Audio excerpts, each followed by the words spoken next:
vamos a cederle la palabra a la doctora. Adelante. Hola, muy buenas tardes a todos.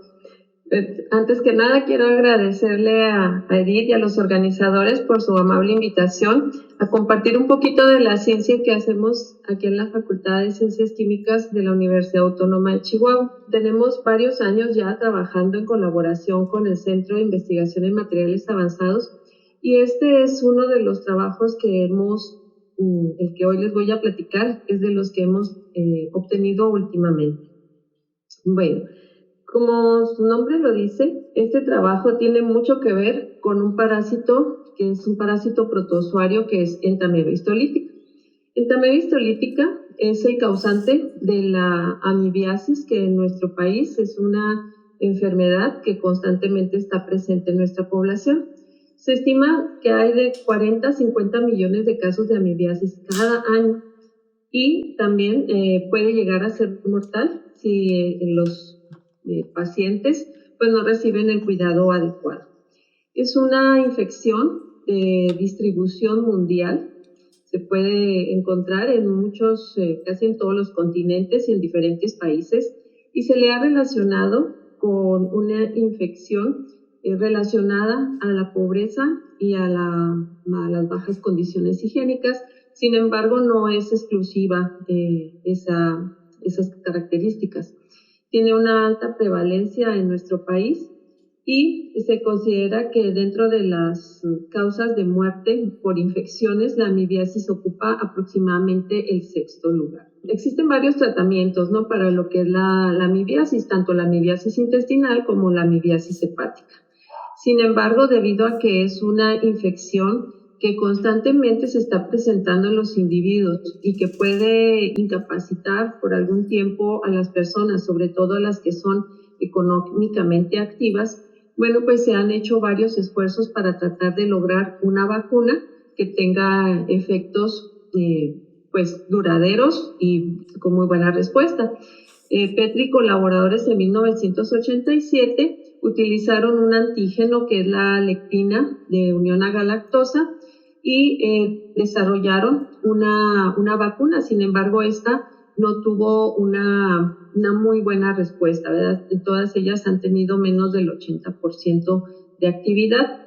Ryan y colaboradores igualmente realizaron una vacuna para inmunización oral, que sería una de las mejores vías para la inmunización, que nos permite una mayor cobertura, utilizando diferentes tipos de cepas como Vibrio cholera y una proteína que es rica en serina de Entamoeba histolítica.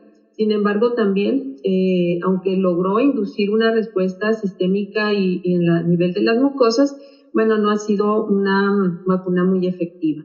Posteriormente, Martínez y colaboradores realizaron un nuevo intento de vacuna contra este parásito, desarrollando una vacuna protectiva que pues fue probada en hámster, pero que a la fecha no ha sido liberada y pues no sé si se estén haciendo francamente las pruebas a nivel clínico. Otro candidato posible para desarrollar una vacuna es una lectina que fue aislada y caracterizada hace algunos años por el doctor José Luis Rosales Encinas en el CIMBESTAB y a la cual se le denominó lectina de 220 kilodaltos.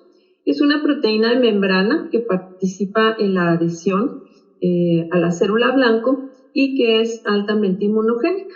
Esta lectina, aquí vemos algunas fotografías extraídas de los artículos de los doctores, ha sido utilizada en varios protocolos para demostrar la participación de esta lectina en el proceso de patogénesis de este protozoorio. La doctora Talamás Roana, con quien también tenemos una muy buena colaboración de ahí mismo del CIMBESTAB, ella desarrolló un estudio en el cual demostró los patrones de la secreción de citosina en células de esplenocitos aislados de ratones que fueron inmunizados con diferentes antígenos, pero principalmente la lectina de 220, y algunos de los péptidos obtenidos por hidrólisis química, péptido de 100 kilodaltons, 80 kilodaltons y 47 kilodaltons. Un hecho muy interesante es que la lectina, cuando los ratones se inmunizan con esta lectina, aquí vemos los patrones TH1 y TH2 de la respuesta inmune contra estas proteínas. Vemos que en el caso de la lectina de 220 tenemos un patrón con una alta producción de citocinas del subgrupo TH2, que es un subgrupo que preferencia lo que es la inmunidad mediada por anticuerpos. Entonces vemos que esta lectina, cuando está en su estado completo y se inmunizan los animales desarrollan una respuesta preferencialmente a anticuerpos. Esta respuesta a anticuerpos, aunque pareciera ser muy buena, en realidad no es muy efectiva para el caso de los protozoarios, como es entameba histolítica, ya que tiene una serie de mecanismos por los cuales puede básicamente degradar a estos anticuerpos o bien eliminar algunos de sus antígenos contra los cuales estén dirigidos estos anticuerpos y logra evadir de esta manera la respuesta inmune humana, por lo cual se preferencia el desarrollo de una respuesta de tipo TH1. Algo que se encontró en este estudio fue que si la lectina se hidrolizaba de una forma química para la producción de estos péptidos, cuando estos péptidos eran utilizados para inmunizar ratones de la misma cepa, se observaba que había cambios en los patrones de citocinas, bajando la producción de las citocinas del subgrupo TH2 para aumentar la producción en el subgrupo TH1. Que este subgrupo se caracteriza por tener una mayor producción de interferón gamma, la cual puede activar a los macrófagos y de esta manera eliminar al parásito. Siendo esta, pues, la búsqueda en el caso de entameba histolítica, que la vacuna desarrolle una respuesta preferencialmente de tipo TH1. Con esto en mente, pues nosotros pensamos que esta lectina de 220 y sus péptidos podrían ser un muy buen inmunógeno para el desarrollo de una vacuna. Sin embargo, debido a que ya existen algunos otros antecedentes sobre el uso de nanopartículas como acarreadores de antígenos, bueno, empezamos a hacer una búsqueda para ver cuáles serían esas nanopartículas y cómo podríamos utilizarlas para poder, pues, ahora sí que utilizarlas en la fabricación de una nanovacuna. Como ya les habíamos comentado, los nanotubos de carbono, nosotros empezamos esta línea de investigación debido a la inquietud del Centro de Investigación en Materiales Avanzados, específicamente del doctor Erasmo Rantia, con quien hemos logrado una excelente colaboración. Ellos pues querían saber, ¿verdad?, si ellos son fabricantes de nanotubos de carbono, tienen una gran línea de producción en ese aspecto, tanto a nivel de investigación como a nivel de industria. Y entonces ellos estaban interesados en conocer la citotoxicidad de estas nanopartículas. Los nanotubos de carbono, como muchos de ustedes saben, son nanopartículas cilíndricas que pueden ser de capa simple o de capa múltiple, están enrolladas sobre sí y son estructuras delimitadas formadas únicamente por carbono. Estas, por su forma de síntesis y por su estructura química, básicamente son liposolubles, y para que puedan solubilizarse en un ambiente biológico, pues deben de ser purificados y pueden ser en ese momento funcionalizados. Entonces, como les decía, hace como, pues yo creo que sí, básicamente como unos 10 años, empezamos a desarrollar los primeros estudios en donde probamos diferentes tipos de nanotubos de carbono y precisamente encontramos que el proceso de purificación utilizando ácidos permitía darles una estructura tal que nos formaban enlaces, nos formaban grupos carbonilo o carboxilo, en donde se podían formar enlaces con moléculas para doparlas, ¿verdad?, para poder unir a ellas esos antígenos o medicamentos, y eso les daba pues un gran uso como acarreadores biológicos. Y en ese punto pues fue donde nos interesó más el asunto de la nanovacuna. Con eso en mente, aquí les muestro precisamente que la estructura a la hora de purificarla, inicialmente los nanotubos de carbono les llamamos nanotubos de carbono pristinos, ¿sí? O puros o crudos, cuando no tienen estos grupos carbonilo. Y una vez que se purifican, como se lleva a cabo el tratamiento con ácidos fuertes, se forman rompimientos en la estructura de los enlaces carbono-carbono y se oxidan, generando la aparición de estos grupos carbonilo, donde se pueden agregar otros grupos que pueden actuar como intermediarios a la unión de una proteína. Hay varios métodos de funcionalización que se pueden utilizar y también métodos para evitar que estos nanotubos de carbono puedan unirse de manera inespecífica a otro tipo de proteínas cuando entran en un ambiente biológico, como sería el suero o el líquido extracelular. Ya había, o de hecho ya hay, algunos antecedentes de investigaciones previas que demostraban el alto potencial de los nanotubos de carbono para la síntesis o para la elaboración y diseño de nanovacunas. Aquí les muestro algunos resultados que ya están publicados. Por ejemplo, Seinal y colaboradores, ellos desarrollaron no llegó a ser nanovacuna, sino es un conjugado de nanotubos de carbono de pared simple, ¿sí? A los cuales conjugaron con el péptido derivado de la tuberculina, que es el PPD, que regularmente utilizamos para las pruebas de tuberculosis. Entonces ellos lo que hicieron fue realizar esta funcionalización con este derivado de proteína del PPD en nanotubos de carbono de pared simple, inmunizaron a los ratones y luego hicieron la medición de la concentración de las citocinas, que aquí lo vemos en picogramos por mililitro. Y aquí tenemos los diferentes grupos que ellos utilizaron en su inmunización. Tenían propiamente los control, ¿verdad? Los que estaban retados con BCG, los que estaban retados con la proteína derivada de tuberculina, que es la PPD. Luego tenían el PPD en adyuvante completo de Freund, que es un adyuvante que regularmente se utiliza en los protocolos de inmunización, en las pruebas en roedores, porque el adyuvante completo de Freund contiene además esta proteína BCG.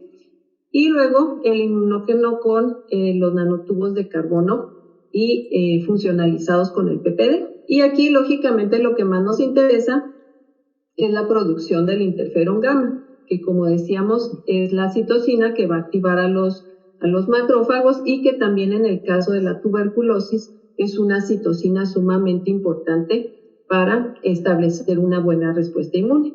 Luego tenemos la interleucina 12, que es una interleucina que actúa a nivel de la proliferación, la interleucina 10, que es una interleucina que regula la respuesta inmune. Básicamente diríamos que es una citocina contraria tanto a esta como a esta. Y la interleucina 5, que es una citocina que predispone o que favorece la respuesta mediada por anticuerpos. Y entonces aquí vemos cómo en el caso del BCG, pues hay una alta respuesta, ¿verdad?, de lo que es el interferón gamma, pero si se fijan el PPD, que es el péptido derivado de la tuberculina, realmente la producción es casi el 50%, el PPD en adyuvante completo de Freud también, ¿verdad?, es mayor que el control, pero no llega a ser tan alta como la que se obtiene con la BCG. Y cuando utilizamos los nanotubos de carbón, vean como esta respuesta casi, ¿verdad?, casi estadísticamente sí es similar, ¿sí?, a la respuesta obtenida con el BCG y es un poco mayor a la que tienen los otros dos grupos. Eso nos habla de que los nanotubos de carbono pues pueden ser buenos en el sentido de inducir una buena respuesta inmune, pero sobre todo si se fijan a nivel de la producción de interferón gamma, ya que las otras citocinas, si se fijan, no se ven reflejadas aquí. Luego también tenemos el trabajo de Silvestre, en donde se hizo una evaluación de la respuesta inmune humoral en ratones Balcé, utilizando también nanotubos de carbono con un péptido, ¿sí?, de anaplasma marginal, ¿sí?, que también es un microorganismo que produce infecciones severas. Y aquí lo que nos interesa, pues básicamente, aunque ellos hicieron varios estudios, a mí lo que me interesa mostrarles pues son los patrones de citocinas más relacionadas. Por ejemplo, aquí vemos el interferón gamma, que decíamos es el principal activador de macrófagos, y la interleucina 10 como interleucina reguladora. Vemos, ellos utilizaron diferentes péptidos con adyuvante en la forma recombinante, los nanotubos de carbono, en este caso de multicapa, solos, y los nanotubos de carbono funcionalizados con esta proteína MSP1 de anaplasma marginal. Y como vemos aquí sí fue altamente notorio que hubo un incremento significativo de la producción de interferón gamma con respecto a todos los otros grupos, incluyendo el control, que bueno, este es el basal, ¿sí? En cambio, en la interleucina 10 vemos que, por ejemplo, la proteína recombinante solita tiene una producción muy alta de interleucina 10, lo cual puede ayudar a contrarregular la respuesta inmune y si se fijan, la producción de esta citocina por los otros grupos pues es más baja. Esto nos habla de que los nanotubos de carbono pues pudieran tener un alto potencial para ser utilizados como acarreadores, y adicionalmente se ha visto que hay una tendencia de los nanotubos de carbono a incrementar la producción de los grupos citotóxicos de linfocitos. Existen varios factores también, Existen varios factores también que influyen en la toxicidad de los nanotubos de carbono.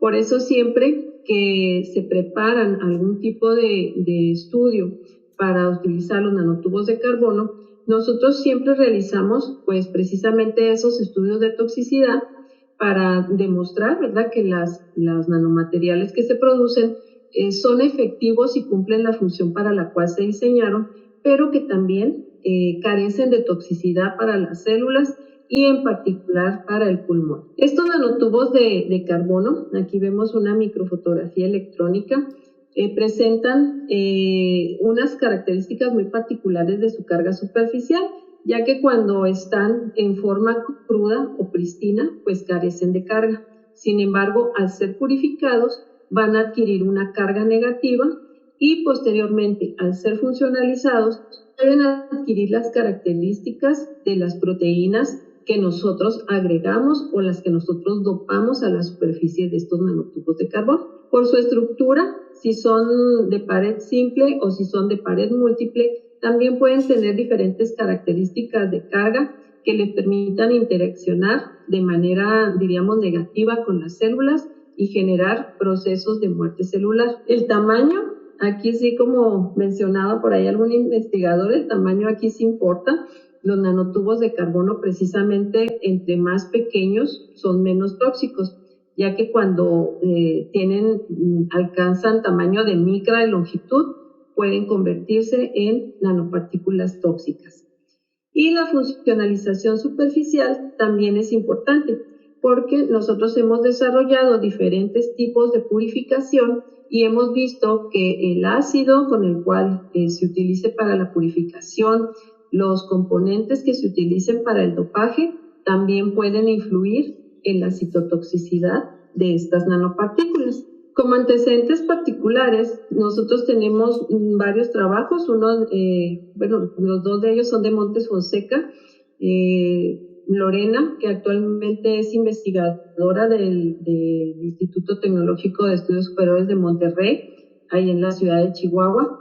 Ella obtuvo su doctorado ahí en el CIMAP, y el trabajo incluyó varios puntos en donde precisamente observamos diferencias en la toxicidad dependiendo del tipo de molécula con el cual nosotros funcionalicemos.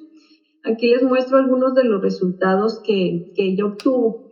Por ejemplo, ella probó su citotoxicidad en macrófagos de la línea celular J774, que es una línea murina que nos permitió ver el reconocimiento de estas nanopartículas. Fíjense, aquí estamos hablando de la viabilidad celular. Utilizamos 3 diferentes dosis, 0.06 miligramos por litro, 0.6 miligramos por litro y 6 miligramos por litro. El control son las células sin tratamiento y luego vemos los nanotubos de carbono sin purificar o los nanotubos pristinos, los purificados, los funcionalizados a una molécula fluorescente que es el FITC, que es la fluoresceína, y los nanotubos de carbono funcionalizados con esta lectina de 220 kilodaltons. Aquí utilizamos la lectina completa. Y vean cómo los no purificados o pristinos son los que pueden disminuir la citotoxicidad a cualquiera de las dosis que nosotros probamos, incluso la dosis más pequeña. Los purificados, hay una citotoxicidad dosis-respuesta, igual que los purificados y funcionalizados con FITC. Esto, se atribuye directamente a la citotoxicidad que tiene la fluoresceína como compuesto. Y en cambio, los nanotubos de carbono que estaban funcionalizados con la lectina 220, en lugar de disminuir la toxicidad, vean cómo aumentaban la viabilidad.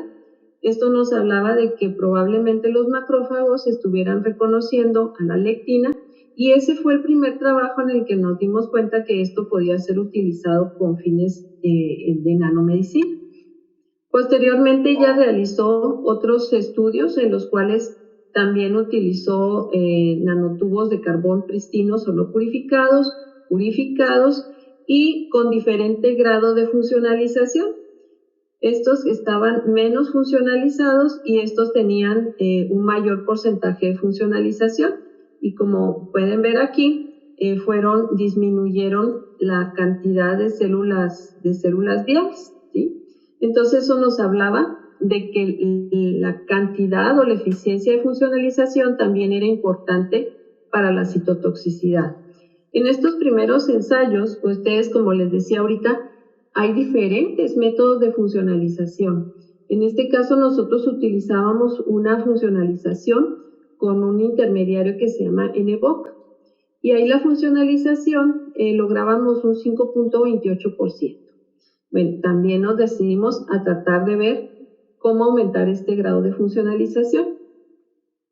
Bueno, esta es la justificación del trabajo, básicamente.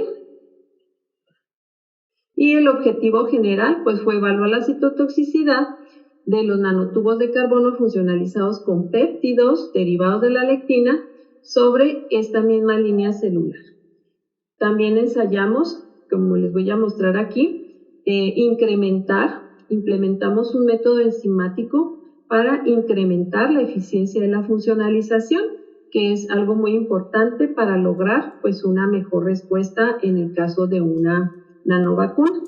Los primeros pasos de la estrategia experimental fueron básicamente pues cultivar una gran cantidad de trofozoitos de entamoeba histolítica, total de 100 millones, para posteriormente hacer un análisis de estos trofozoitos y hacer una purificación de la lectina utilizando columnas de absorción con cefarosa 4B. Esto porque la lectina, o como su nombre lo dice, pues tiene afinidad por algunos carbohidratos, se queda unida a las columnas de cefarosa y después podemos eluirla, podemos separarla en electroforesis de poliacrilamida y hacer la hidrólisis química, ¿sí? Y separar pues los péptidos para posteriormente funcionalizarlos.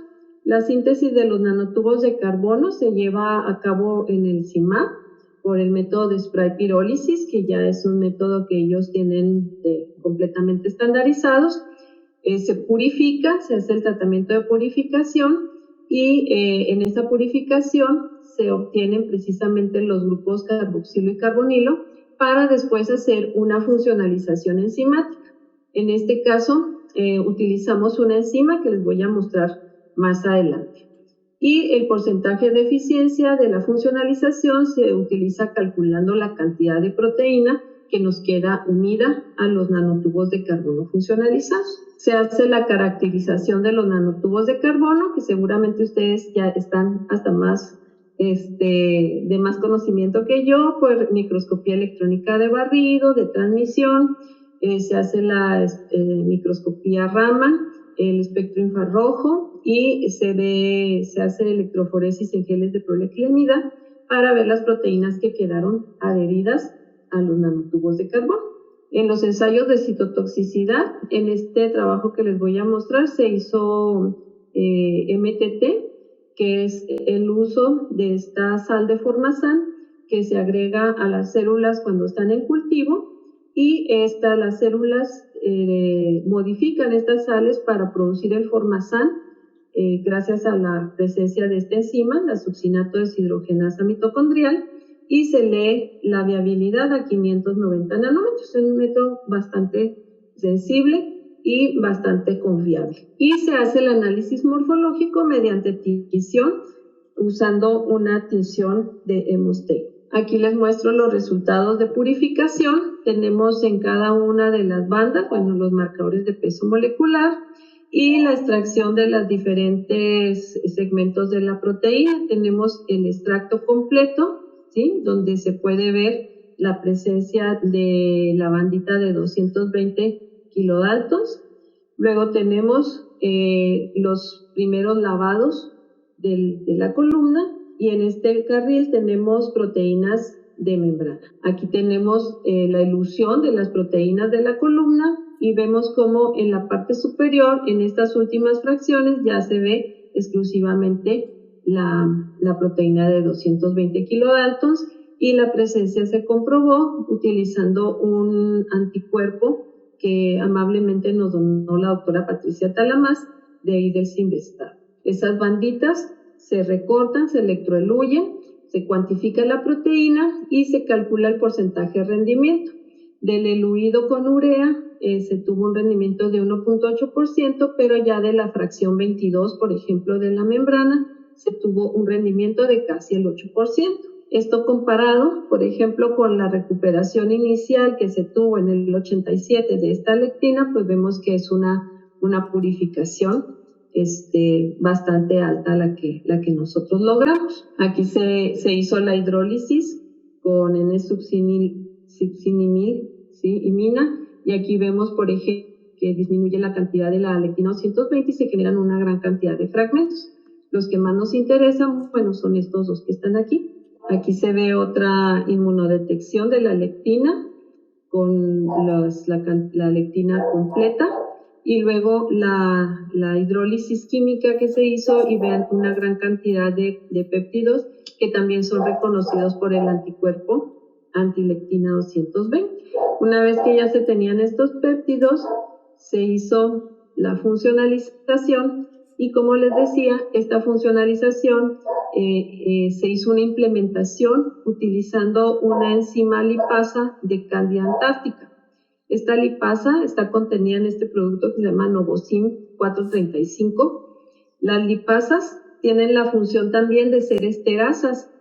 Esto es que pueden realizar la misma reacción dependiendo de las condiciones que nosotros los pongamos. Entonces, cuando se ponen en solventes orgánicos, la lipasa realiza una reacción de esterificación.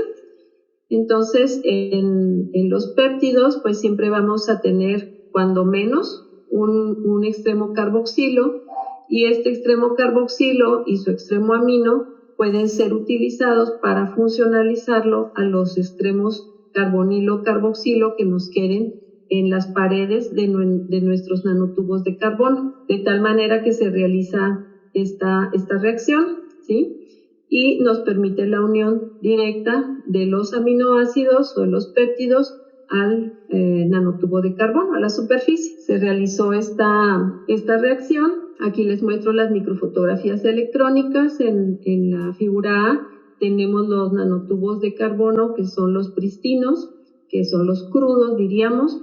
Vean, tienen esa característica de parecer como espaguetis, ¿sí? Son muy largos, con un diámetro aproximado, ¿sí? Y fíjense cómo tienden a ser como muy paralelos unos a los otros, precisamente porque no tienen grupos entre ellos. En el B tenemos los nanotubos de carbono ya purificados, y entonces ahora sí se convierte en un plato de espaguetis ya cocidos, ¿verdad? Estos de acá parecen como crudos, y estos ya se mezclan entre ellos, y eso se debe precisamente también a la torsión que se le da. El tratamiento con ácidos también tiene una ventaja, que es que te disminuye el tamaño de la nanopartícula. Es como si les hicieras pequeños segmentos. Acá podía haber nanotubos hasta de 75 nanómetros y acá la mayoría tienen entre 26, 24, 30 nanómetros.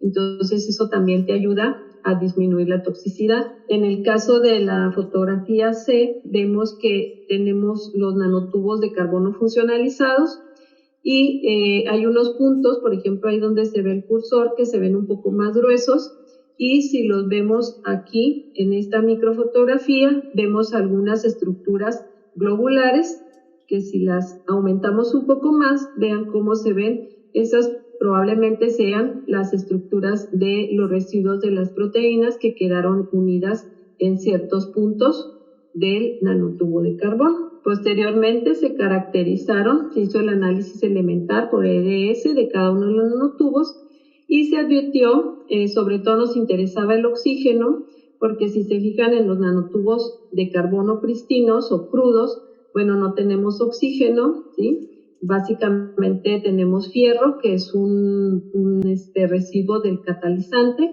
y carbono. Pero cuando ya los tenemos purificados, vean cómo se incrementa el porcentaje de oxígeno, ¿sí?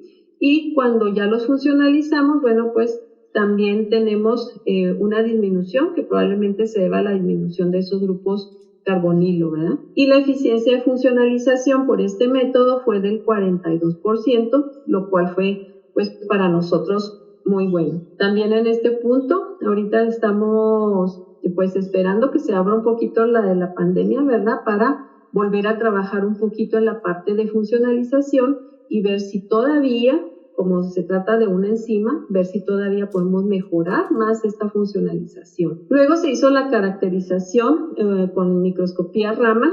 Aquí vemos esta que está aquí abajo, es las bandas características que nos brindan los nanotubos de carbón pristinos o crudos, con su banda D y su banda G, que nos hablan de de la superficie, las características de la superficie del nanotubo de carbono. Y la relación entre la banda G y la banda D nos muestra precisamente que tiene pocas imperfecciones en su estructura. Cuando vemos las líneas rojas, son los nanotubos de carbón purificados, vemos una disminución, ¿verdad?, en lo que es la estructura, y definitivamente en los funcionalizados, vean cómo hay un patrón cambiante, aumenta más la banda D y la banda G se disminuye notablemente, y tenemos una serie de ruido que nos habla precisamente de la presencia de anormalidades en la superficie del nanotubo de carbono, que precisamente pues es por la funcionalización. En el caso del espectro infrarrojo, nos interesaba pues ver la formación de los grupos carbonilo, ¿verdad?, aquí, tanto en los nanotubos funcionalizados, ¿sí?, y ver precisamente que los crudos, que es la banda negra, vean, no tiene pues más que los puros enlaces carbono-carbono. Se hizo la electroforesis en SDS-PAGE para ver la presencia de las proteínas que se quedaran unidas a la superficie del nanotubo de carbono. Aquí este gel se ve muy oscuro porque precisamente los nanotubos de carbono empiezan a hacer estragos en el SDS, ¿verdad? Pero se ve precisamente aquí dos bandas, una de 160 y una de 80 kilovoltios, ¿sí? En los ensayos de citotoxicidad seguimos utilizando las mismas dosis de 0.06, 0.06 y 6 miligramos por litro. Aquí observamos los macrófagos control, estos no fueron expuestos, estamos midiendo el porcentaje de viabilidad. Estos que no están expuestos básicamente tendrían el 100% de viabilidad. Los expuestos a los nanotubos de carbono crudos, vemos cómo nuevamente se reproduce este efecto dosis-respuesta. Entre más concentración de los nanotubos tenemos, más citotoxicidad hay. Los nanotubos de carbono purificados, si se fijan, las dos primeras, pues básicamente no tienen diferencia estadística con el control, y ya la tercera dosis de 6 miligramos por litro, pues sí resulta tóxica para los macrófagos. Y los nanotubos de carbón funcionalizados, nuevamente vemos lo que ya habíamos visto en el trabajo de Montes Fonseca, que los funcionalizados no tienen diferencia, al contrario, hay una diferencia con el control, pero es positiva, ¿verdad? Donde hay una mayor proliferación. La concentración media de 0.6 no tiene ninguna diferencia, está absolutamente igual a esta, y la C una diferencia con respecto a las otras concentraciones de los otros grupos. Esto nos demuestra que efectivamente la funcionalización con estos péptidos pues no tuvo un efecto tóxico sobre los macrófagos de la línea celular J774. Aquí vemos la morfología. Vean, estos son en la A, tenemos las células normales, se ven de buen tamaño los núcleos, el citoplasma se ve limpio, incluso se ven células en proceso de división. En la B vemos ahí las células, muchas de ellas con los núcleos más pequeños. Vemos también, que le acerco un poquito, vean aquí se ven las fibras de los nanotubos de carbono, como muchas de ellas pueden estar como dentro de las células y se empiezan a ver estas formaciones típicas del proceso de apoptosis, ¿sí? Entonces estas células pues sí ya tienen un daño. En el caso de las que estuvieron expuestas a los nanotubos de carbono purificados, que ya son un poco más solubles en medio biológico, vean cómo se advierten los pequeños puntos de lo que vienen a ser los nanotubos de carbono, pero los núcleos se observan de buen tamaño, se observan algunos fenómenos de vaporización en estos puntos, ¿sí? Pero no se observan células con núcleos más pequeños y se observan células en división, lo cual pues es una buena señal.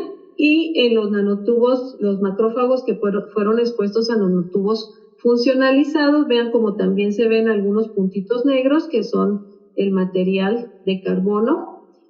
Se ven muchas vacuolas fagocíticas que probablemente sea la vía por la cual el material puede entrar a los macrófagos y se ven signos como estas prolongaciones tipo pseudópodos que son clásicas de procesos de activación del macrófago. Los núcleos también en su mayoría se ven de buen tamaño con una buena morfología y algunas presentan vacuola. Esto pues coincide con lo que habíamos visto de los resultados de la viabilidad, de tal manera que vemos que definitivamente los nanotubos de carbono crudos o pristinos pues son altamente tóxicos, pero los que ya están funcionalizados, ya sea purificados o funcionalizados, pues ya pueden ser buenos candidatos para ser utilizados como acarreadores de drogas sin tener pues en un momento dado el problema de la toxicidad. Finalmente, nuestras conclusiones nos permiten decir que la funcionalización de proteínas a nanotubos de carbono utilizando enzimas pues incrementa bastante la eficiencia, lo cual también es importante a la hora de que hablamos de producir cualquier producto para uso como biomedicina, ¿verdad?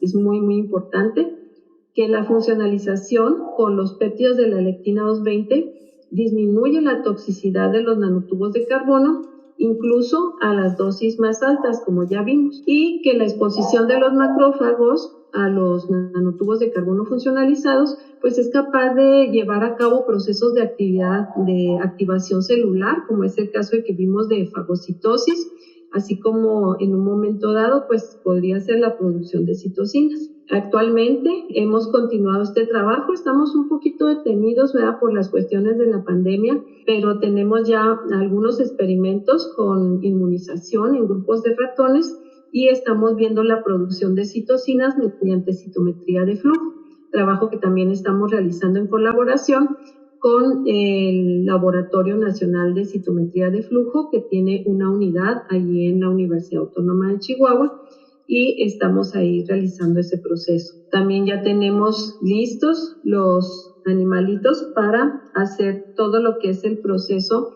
de inmunización que tiene que hacerse en hámster para poder hacer el reto con este parásito que es entamoeba histolítica. Entonces probablemente pues el próximo semestre, ¿verdad?, si ya cambia un poquito la situación de la pandemia, pues podamos lograr esto. Finalmente le doy las gracias a pues muchos de mis estudiantes. Este es el trabajo del maestro en ciencias Jesús Guzmán Mendoza, que actualmente está haciendo su doctorado, pero en él pues participan como siempre muchos de mis estudiantes, algunos de ellos en esta foto, algunos de ellos estaban apenas empezando y ahorita ya están haciendo el doctorado o ya terminaron el doctorado. Y aprovecho para presentarles, pues este es el edificio de los laboratorios donde nosotros trabajamos. Nosotros estamos en el segundo piso, pero son 3 pisos de laboratorios que abarcan lo que es la maestría en ciencias en biotecnología, la maestría en ciencia y tecnología de alimentos, la maestría en ciencias en química y el doctorado en ciencias químicas. Todos los programas pertenecen al Padrón Nacional de Posgrados de Calidad del CONACYT. Y pues esto es todo por mi parte. Les agradezco mucho su atención.